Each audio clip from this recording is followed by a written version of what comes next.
Give me a collection of 15 speculative short stories, ripe for the season of tricks and treats, covering sci fi, contemporary fantasy, weird, horror, and magical realism while centering female characters. And this book will have you redefining the definition of horror.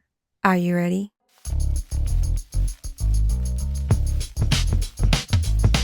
Yeah, yeah, yeah, yeah, yeah, yeah, yeah. The Books and Vogue podcast. Yeah, yeah, yeah. Come get your favorite next book. Yeah, yeah, yeah, yeah. The Books and Vogue podcast. Yeah, yeah. With Kat Trinidad.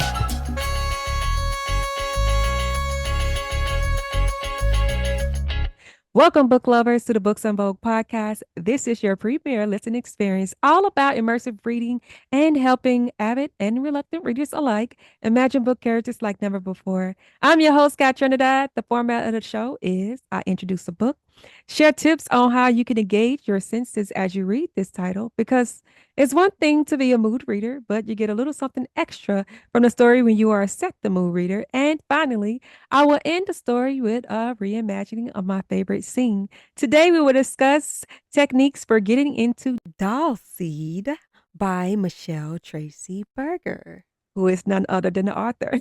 Welcome, Michelle. Thank you so much, Kat. I'm so happy to be here with you. I cannot wait to dive in with all the wonderful questions you shared with me and to do something that I've never done, which is to look inside this book and think about it in all its sensory components. Thank you. Thank you for being here. Please tell us about the book. So, Doll Seed is a set of speculative stories. And just so your listeners kind of have a sense of that, when we talk about speculative fiction, that just means like what we can't do right now through the physical laws of the universe. So we get sci-fi, some horror, paranormal, and they really center women and girls of color. And I like to say that I write stories about ordinary people in extraordinary situations. And I write across issues of otherness, identity, mother-daughter relationships, sister relationships, and also issues of sacrifice and betrayal. And the collection itself has, I think, something for everyone in terms of the kind of feel and tone. So there might be some people, sometimes when people think horror, they think blood and gore. And this is, twinge of psychological horror in some of the stories. But it's really about this kind of taking people to what I think is an imaginative and wondrous space and looking at how these characters kind of deal with these psychic obstacles and physical obstacles in the world. And they're different Wow. lengths too. So we've got a little compressed flash fiction, shorter stories, and then longer stories. Nice, nice. Thank you so much for that, Michelle. Do you care to join me in a discussion of some tips for setting a reading mood? I cannot wait. Okay, book lovers. I hope you have your writing utensils ready because class is in session. Hear it, see it, smell it, sense it, taste it, touch it. Ah.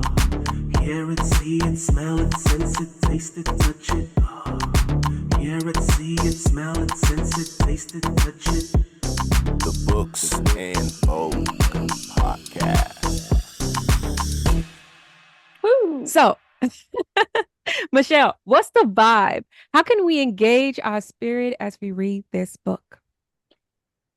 So this question really made me think about, okay, what do I want readers to feel and how can I, like you said, how can we set the tone? And something that came just really directly to me, so I'm going to share it, is that the ancestors, I want people to get a sense of thinking about their own ancestors because a lot of these stories have kind of an alternate history.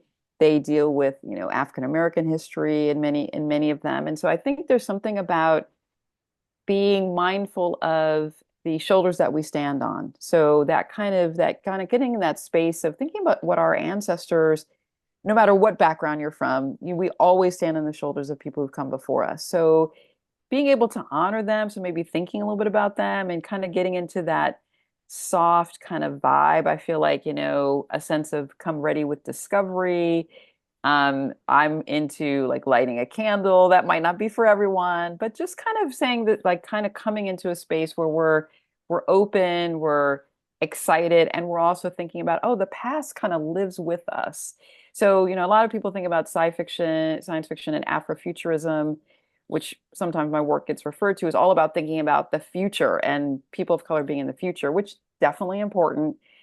But I'm also like, let's think about our past and reimagining that past. So that kind of getting ready for that experience. I love that so much. I have an ancestor wall where I have all pictures. And so, yeah, that gave me chills. Mm, So, what is the sound of doll seed? What key notes in music or nature could set the tone as we read this novel? mm. Several of the stories are grouped together in, we might say, the 70s and 80s. And one of the stories, Nucia, which is about a young Black girl, Lindsay, who's 13. It's set in like 1975, and she enters this. We know that they're extraterrestrials, and she enters this diplomatic contest to quote unquote win an extraterrestrial to come and live with her family, which is the extraterrestrial is called Nucia. So when I think about that story and some of the other story, and she's hoping to have a best friend, and let's just say it does not quite go that way. Um, when I grew up, it's set in the Bronx, it's set in New York City, and so I was thinking about kind of the early rap and hip hop that are from like the late 70s. And I actually went back and listened to some of my favorite ones, but obviously Sugar Hill Gang, but I actually wanted to propose Grandmaster Flash and the Furious Five, but super rapping. A lot of people know that they came out with The Message, which was actually their big commercial hit. But before that, there's super rapping, and that's like just this virtuoso 18-minute long, like, just amazing. You get all of the early beats, you get all of the kind of early, kind of braggadocio going on. It's just really fun. So I thought that would be really cool. And also, anything that people like from that era, the late 70s. Now, the other set of stories that are kind of a little bit more alternate go way back to the 1920s and 30s. And from there, I was thinking a little bit more of, Duke Ellington.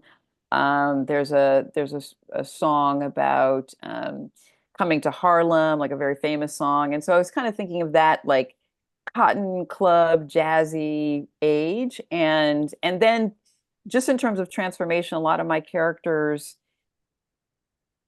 have to go through some really challenging things, but they usually gain a voice and agency. So the other strand I was thinking about is something like Nina Simone's "Feeling Good," which is, very famous song, but also Bernice Johnson Reagan, "There's a New World Coming," because one of the stories is also set in the early civil rights era. So I kind of feel like I have three different soundtracks.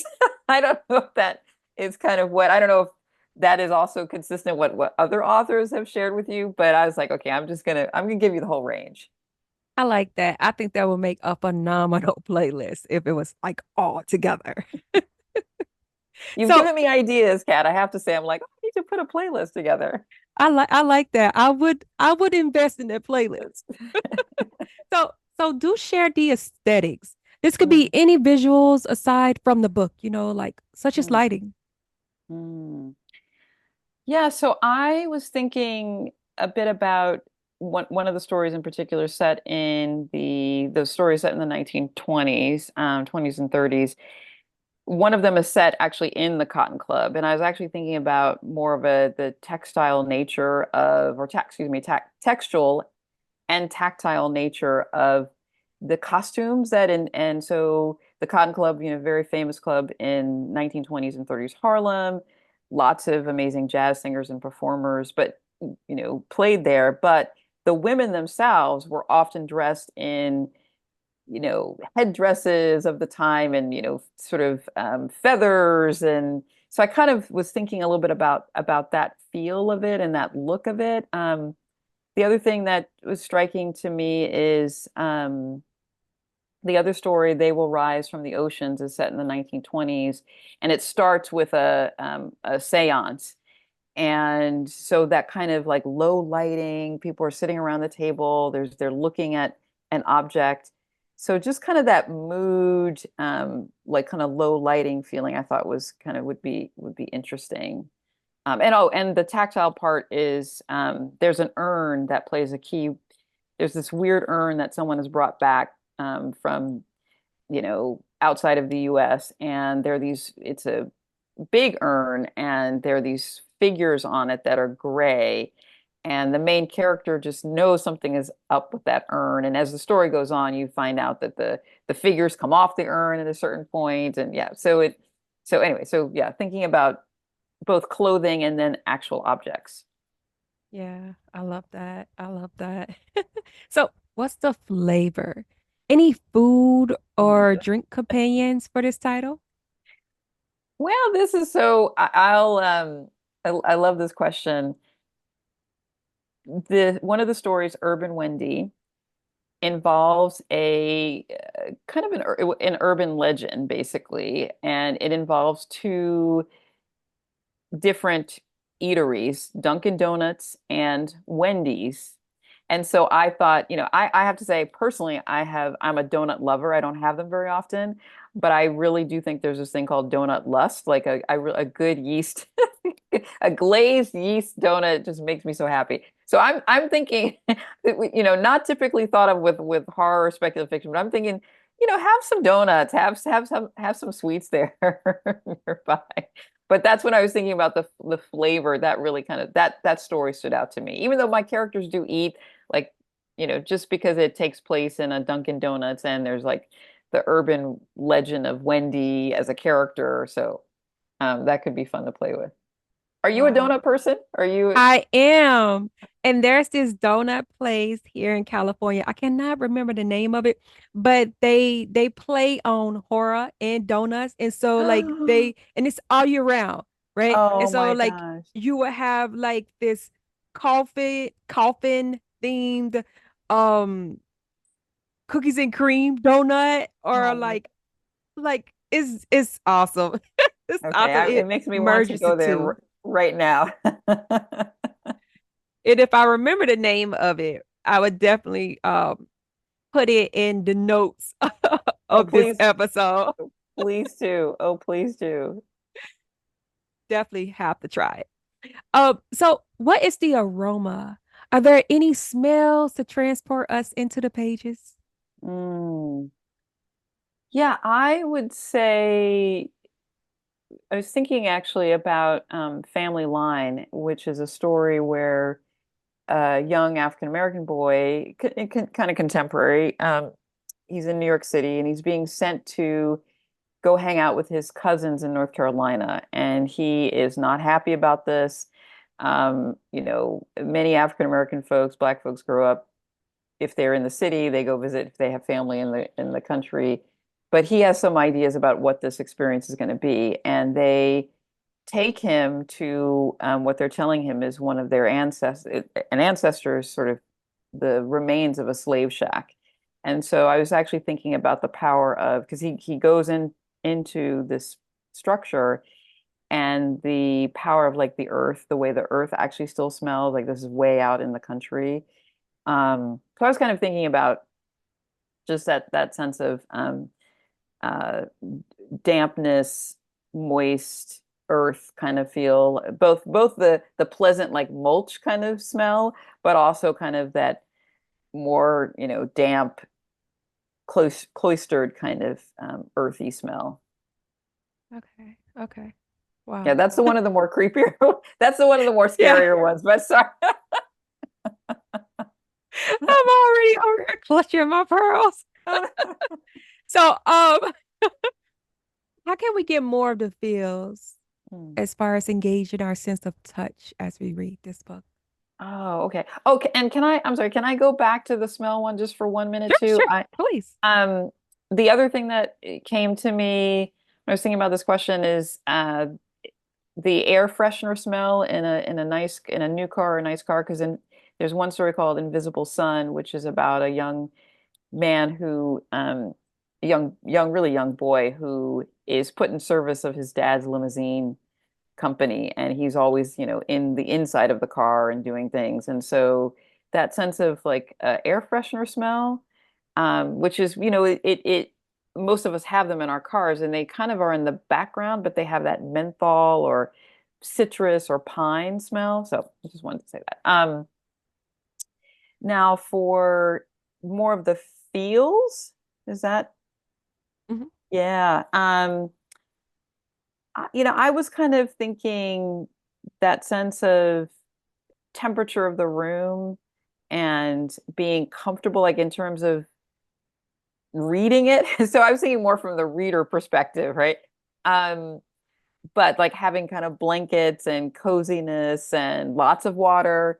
And I will say, Kat, that I try to write scenes so that I don't want people to have to go to the bathroom. I want them to be so riveted to the page that they're like, that they don't really want to get up. So I want you to, if when you setting the tone, it's like getting everything that you need, so that so then you're there in the reading experience and you can just take it all in. So you actually don't have to get up and do a lot of things.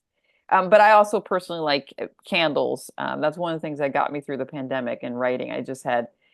I had already liked candles, but I kind of went on a candle, like every kind of scented rose candle or gardenia smelling candle I had. So we're back to candles again.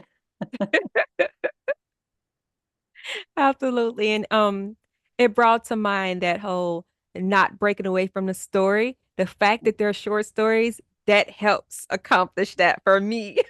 Oh, good. I'm like, no Yes. bio breaks. Short stories, great. We can get through this.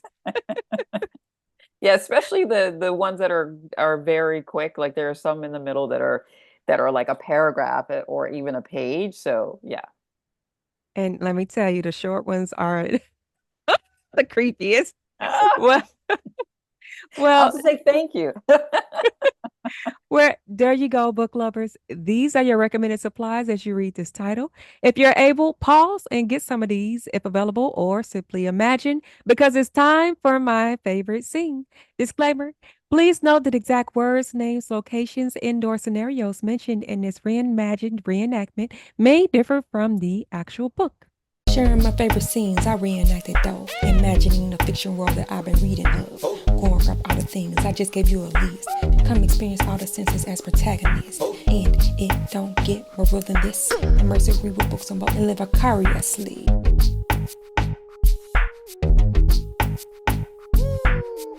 Edda, Zora, and the First Serpent from pages 81 through 84.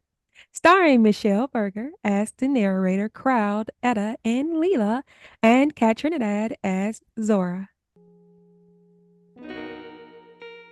Edda knew about spirits, though, paints and night shifters, from her grandmother and her own eyes.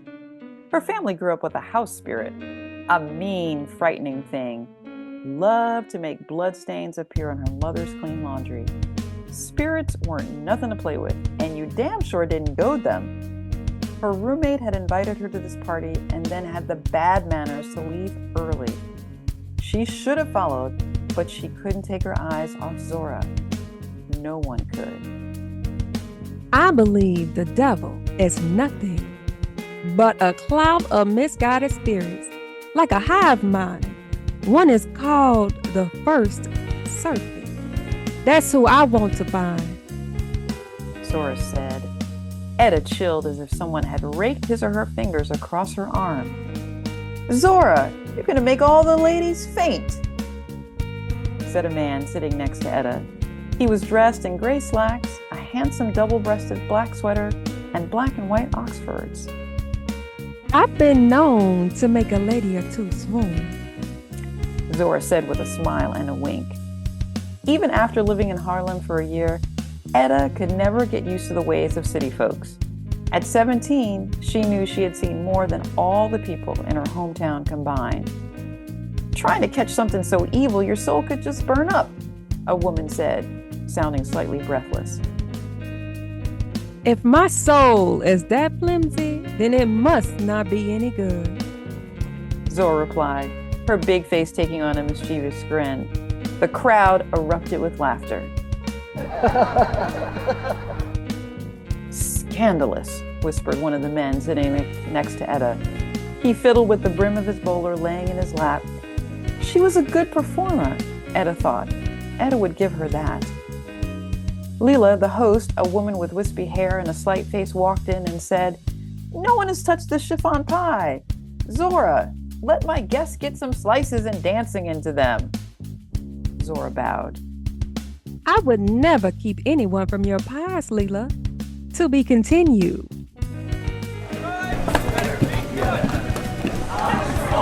As people stretched and went in search of dessert, Edda stood determined to make her exit.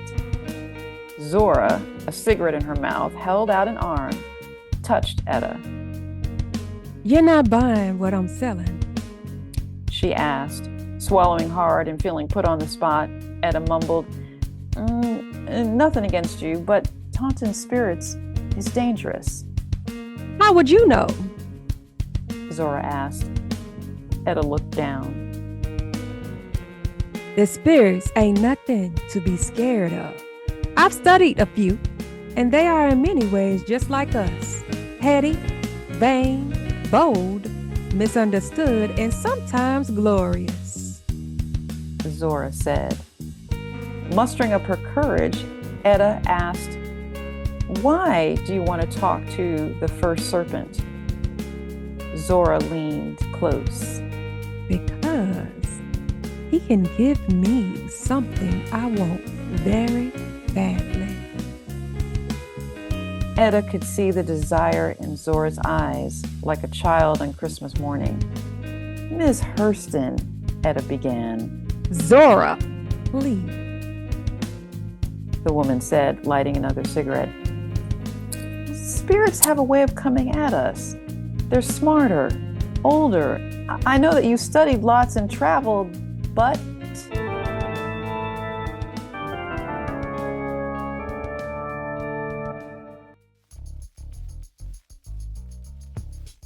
Book lovers, I hope you have enjoyed the sneak peek. You can get more by reading the whole book, Doll Seed. It's available at your local bookstore, your library, everywhere books are sold. And if it's not, request it because you deserve to read all the books that interest you. If you have already read Doll Seed or are in the middle of reading it, let me know in the comments what you like to do to set the reading mood because I would love to hear from you. So please leave your feedback. Michele, is there anything else you would like to share with the listeners? First, I just want to say thank you for this wonderful experience. And I'm just excited that Doll Seed is going to work its magic in the world. It took me quite a while to put the collection together, and I'm so proud of Aunt Loot Books for embracing it. And I just think Black women, women of color, we have such new and different stories to tell. So excited to share that with your readers.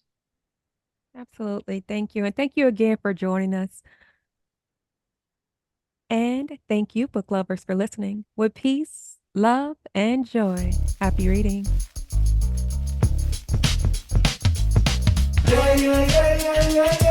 The Books and Vogue Podcast. Come get your favorite next book.